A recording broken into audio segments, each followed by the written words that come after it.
A very sad day in Syria, remembering my friend Zhau Seng. That's coming up on today's Hot Zone. This is the Hot Zone.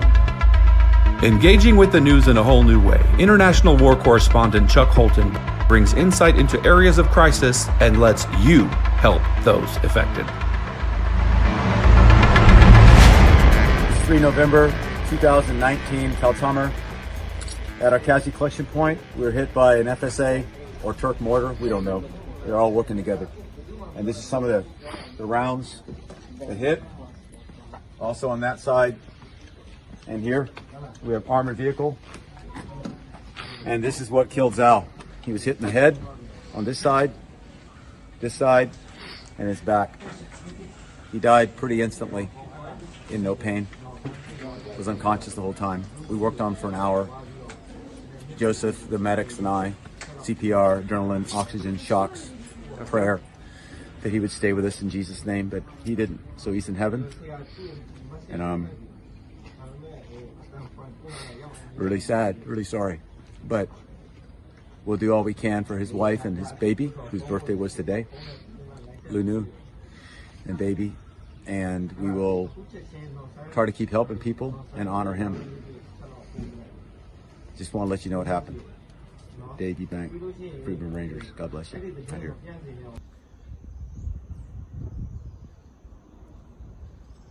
Hey folks, Chuck Holton here. It's a sad day today because a friend of mine, Zhau Seng, a Burmese medic and cameraman with the FBR team in Syria, was killed today in a mortar attack by Turkish forces or FSA that attacked a marked ambulance in a casualty collection point that the FBR team had set up about 1 kilometer outside the 30-kilometer exclusion zone. So that qualifies as a war crime. Zhau Seng was filming at the time and was hit by shrapnel from the mortar attack. And my friend and translator, Muhammad Ahmed, was also hurt in that attack.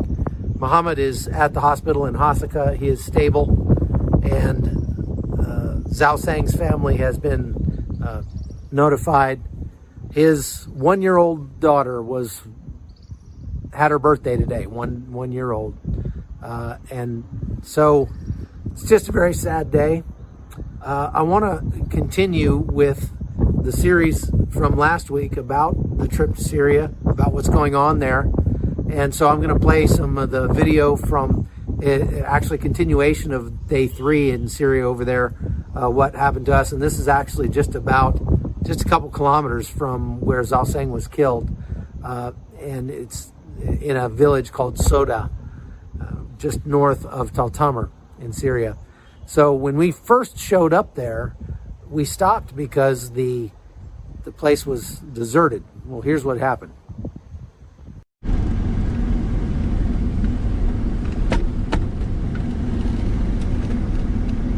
All right, we have decided to leave Tal Tamr, which is the kind of the northernmost city that's under SDF control, and head toward the front line and try to get as close as we can to get a look at what the terrain and everything looks like up there.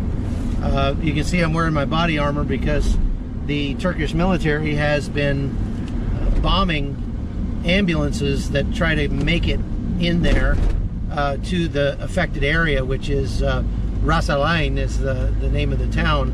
The Turkish army has that town surrounded and are not allowing any medical aid into the people there.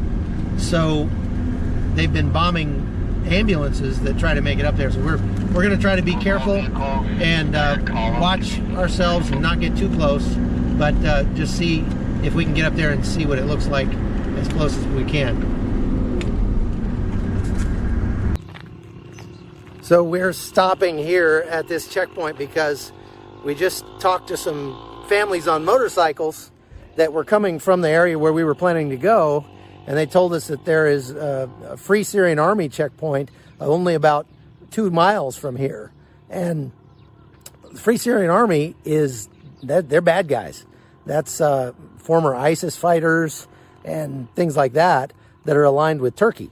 So we probably don't want to drive right into their checkpoint. And thank God we decided to stop here and talk to somebody.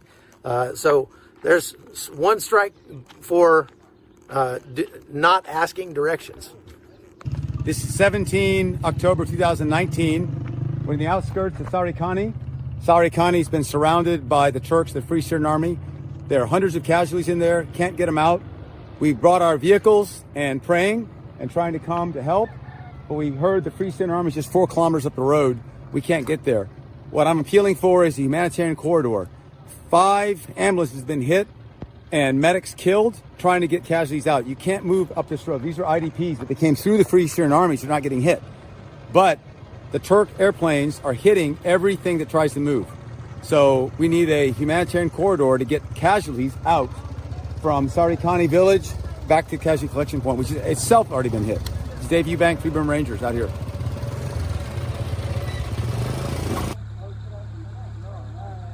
It turns out that we are actually further forward than the Syrian Democratic Forces at this point.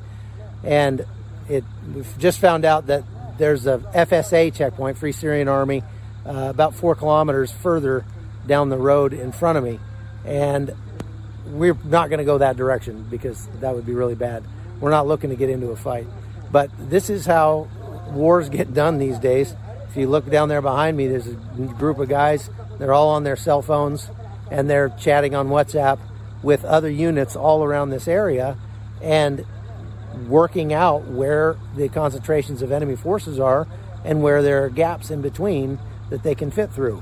So we don't know exactly what's going to happen tonight, but it looks like something significant could be taking place to help get the people out of the affected area that's currently surrounded by Turkish forces.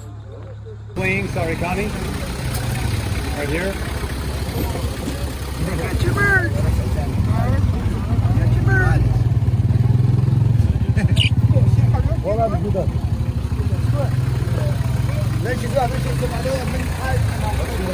Ask him what's happening.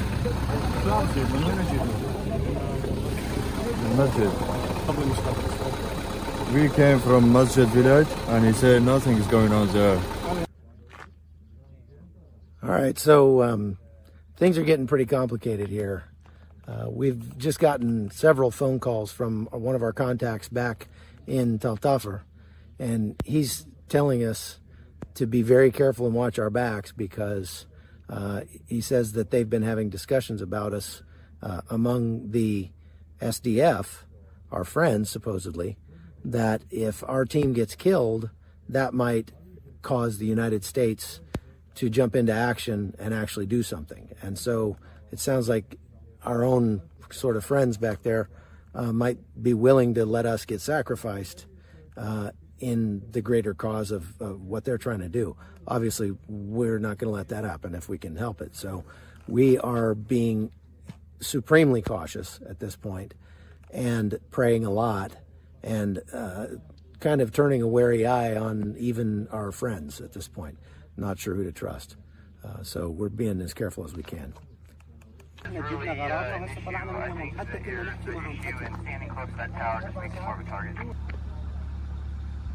So there's some fighting going on at the village right over my right shoulder there, about maybe 2 kilometers away.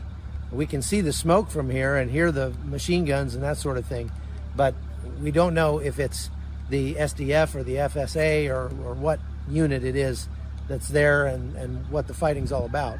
The bottom line is we're very close to the front line now and probably don't want to get a whole lot closer without some serious firepower.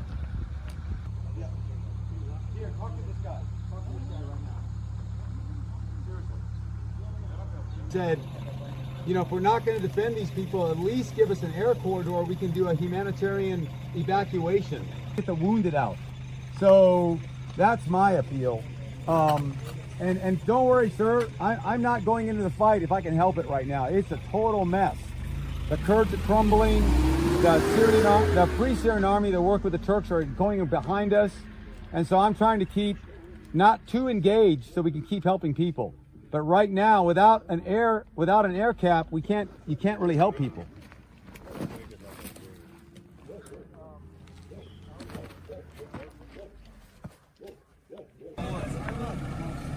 Things are changing very quickly. We decided to leave and go back to Tal Tamr and Tal Tamr. I keep saying that wrong. But we made it about 100 yards back down the road and ran into this fairly sizable, maybe platoon-sized element of the Yapaga, and they are apparently planning some kind of operation tonight. So we're kind of standing around to see what is going to happen with them. And while we've been standing here, there's been fighting coming closer to our position from the northwest. So we're going to stick around maybe for another minute or two and kind of see what happens. But these guys are getting amped up for something tonight, and I don't think they're going to stay here.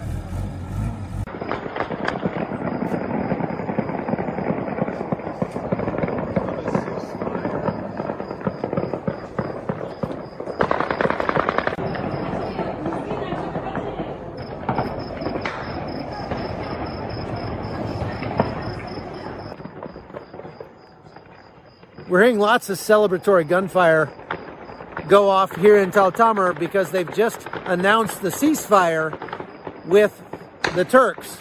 And so it's all over. I'm seeing tracer rounds going off. There you go. People shooting all over the place. So that's all I've got for the Hot Zone today, folks. Thanks for watching and praying for us out there. Please be in prayer for Zhau Seng and his family. If you'd like to contribute to help his wife and baby, we're going to send a love offering over there to them. And so anything you contribute for Zhau Seng, we'll make sure it gets to him. Anyway, thanks for watching. I'm Chuck Holt. This has been the Hot Zone. The Hot Zone is produced by Amy Holton and Livefire Media. Copyright 2019.